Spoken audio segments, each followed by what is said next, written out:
Hello guys, ayan guys ang ating niluluto guys oh. Ang malunggay guys, ito ang gagawin nating tempura guys. Ayan, may mga ricados na yan guys. Ayan guys oh. Ayan, i-try lang natin guys kasi first time kong nagluto ng ganito guys. Ayan. Oh, healthy foods yan guys kasi dahon ng malunggay yung ginagamit natin guys. Diba? Kain na yan guys kasi may mga mga halo na mga masasarap. Nilagyan din natin ng harina at itlog. Oh, diba guys, ang nito guys, ang kagandahan lang nito guys kasi may mga dahon-dahon o mga gulay. Yun lang ang maganda sa ating nilulutong ulam guys. So kailangan yung mga anak kasi natin guys kung hindi sila kumakain ng gulay, sa pamagitan nito ng paghalo sa mga ricados, makakain sila. O diba guys, tingnan niyo guys ang niluluto nating.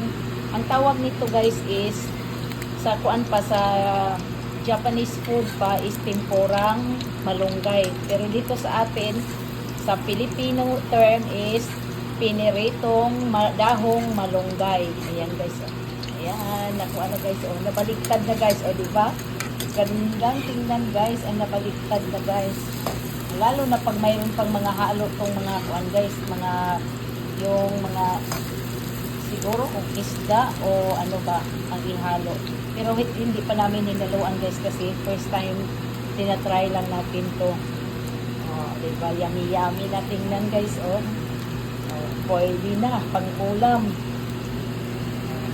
Ang nilagay kong harina guys, konti lang, hindi naman gaano marami. Para lang dumikit yung dahon ng malunggay. Yan. Ikuan natin para medyo malutong.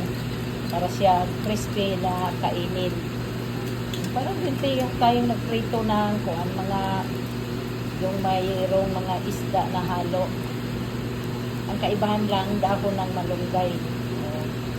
Yun ang guys ang ating mga bagong na discovery na pagluluto o yung bago nating recipe. Okay guys, thank you for watching guys.